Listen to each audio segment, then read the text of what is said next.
You are assigned to labor Tama, tama, tama! in the Philippines Cavite Mission.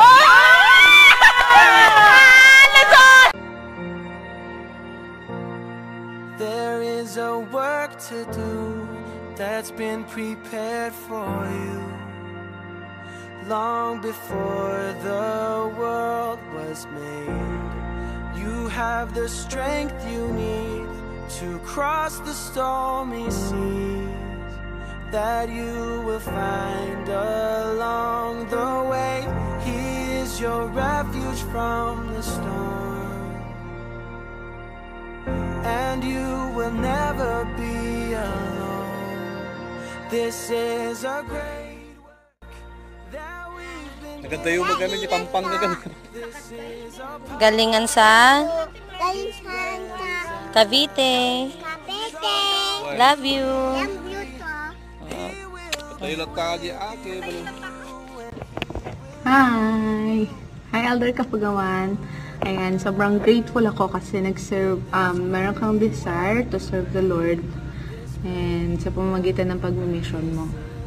And I know the Lord will bless you and guide you as you go through sa mission. And alam ko na madami kang matututunan dyan.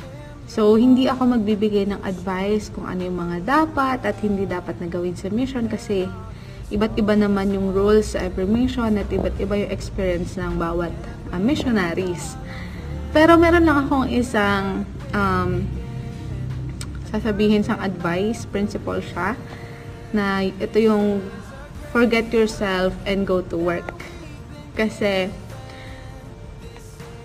yung mission, it's not about you, sabi nga sa kanta, it's not about you, it's about the people who are blessed by what you do. So, alam ko na sa pamamagitan ng pagpunta mo sa mission, marami kang mabibless na mga tao. At alam ko din na mabibless din yung family mo. So, enjoy your mission, enjoy every moment. And kapag may mga hardship and trials sa mission, syempre normal yan. Lagi mong tatandaan yung forget yourself and go to work. Kasi if you forget yourself, or if you lose yourself to the work, you will eventually find yourself in Christ. And alam ko na mas mafe-feel mo yung joy dyan sa mission.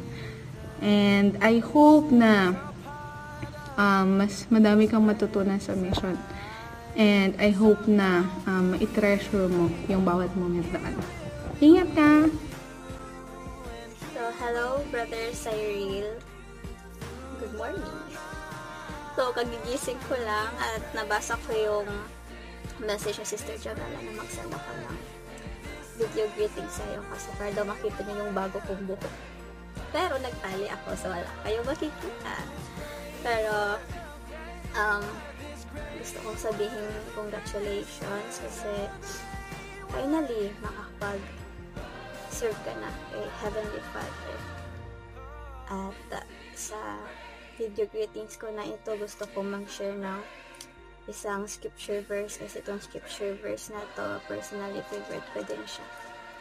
So, dala-dala ko to nung nag-serve din ako sa mission. So, sinabi dito sa John chapter 15 verse 16 na Ye have not chosen me, but I have chosen you and ordained you that you should go and bring forth fruit, and that your fruit should remain, that whatsoever you shall ask of the Father in my name, He may give it to you. Ayan. Sinabi dito na hindi natin siya pinili, pero pinili niya tayo. Ibig sabihin, lahat ng nagsiserve kay Heavenly Father, kina-qualify niya. Alam ko sa mission, marami talagang struggle na may encounter kasi I testify that the missionary work, hindi siya madali. Pero ganun pa man, dahil pinili tayo ng Diyos, dahil pinalify tayo ng Diyos, magagawa natin yung mga bagay na naayon sa kagustuhan niya. Basta tayo, patuloy din natin gawin kung ano na narapat nating gawin bilang inordain ng ating Panginoon na makapagsilbi sa Kanya. At syempre, sinabi din dito sa scripture verse na to that you should go and bring forth fruit. So, ito na yung mga tao na matutulungan ninyo na matanggap yung Ebanghelyo ng Yesu Cristo. And alam ko, Brother Cyril, na yung pag-serve sa mission, ito yung pinaka magandang decision na ginawa mo. Sobrang maganda makapagsilbi sa Diyos, sa mga anak niya, lalong-lalo na pag makikita mo yung ngiti ng bawat tinuturuan niya. Makikita niyo yung pagbabago sa kanya. And gusto ko lang sabihin na God bless you sa journey mo sa mission. And I know that the Heavenly Father, hindi ka niya pababayaan. And yung gospel ni Jesus Christ, ito yung patuloy na pangahawakan mo sa buong journey mo sa mission. So, ingat palagi, Brother Cyril. Bye-bye. What's up, out of Brother Cyro? Out of Kafu Basta. Gusto po, grabe malapit na mag-mission, sana all. Ay wait, missionary pala ako. Pero, okay. But I hope you have fun on your mission. I hope you're able to have a lot of experiences and learn new things and able to help bring other people close to the God too. I know you have fun, I know you do good. Magaling ka talaga. Sana all pogi din. But also, if you see out of stats, sabihin pakisabi na out of price is high. But yeah, have fun in Cavite. Bye, miss you, love you, loves. Lolder Kafugawan, Pogi, good luck sa mission, boy. Alam ko na marami kang matutulungan doon ng mga tao. Salamat sa gustuhan mo na mag-serve sa Diyos at sa mga tao. Mag-ingat ka palagi doon, do your best, at mag-enjoy ka lang. Ingat. Yon, grabe man ng gabi, Kuya Cyril. Kamusta? Grabe, congratulations, and sobrang masaya ako na para sa'yo.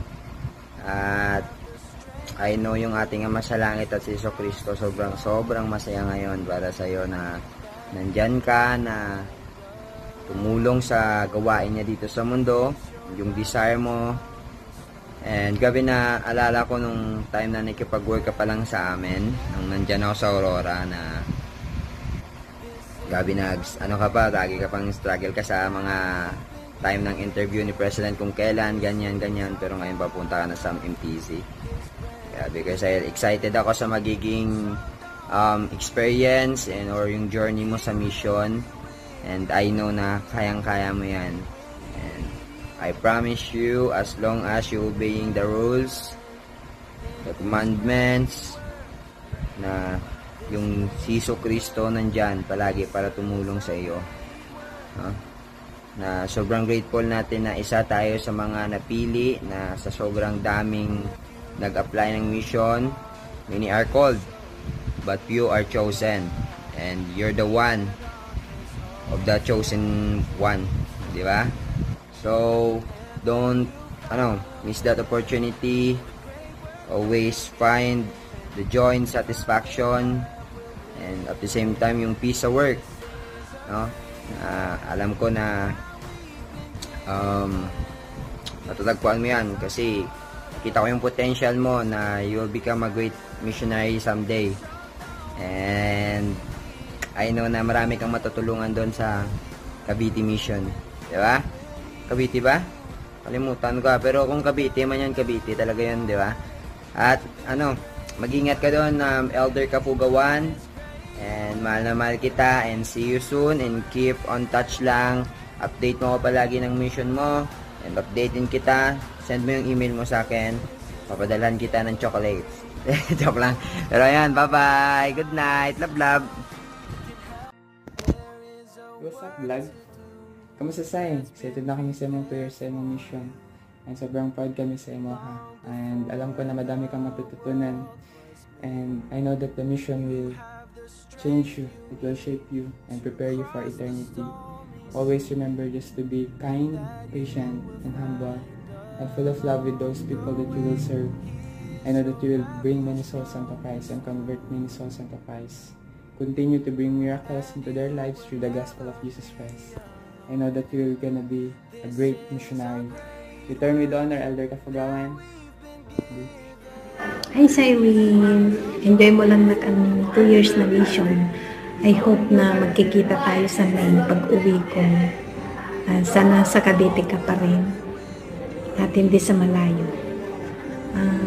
Wala akong masabi sa'yo na kasi alam kong bukod sa kagwapuhan, alam kong mabait ka. Sorry nak sa mga pagkukulang ko. Basta yun lang. Ingat ka na lang palagi na keep in touch kay mama. Lagi kang tumawag sa P-Day mo. Okay? And I love you always, mahal ko.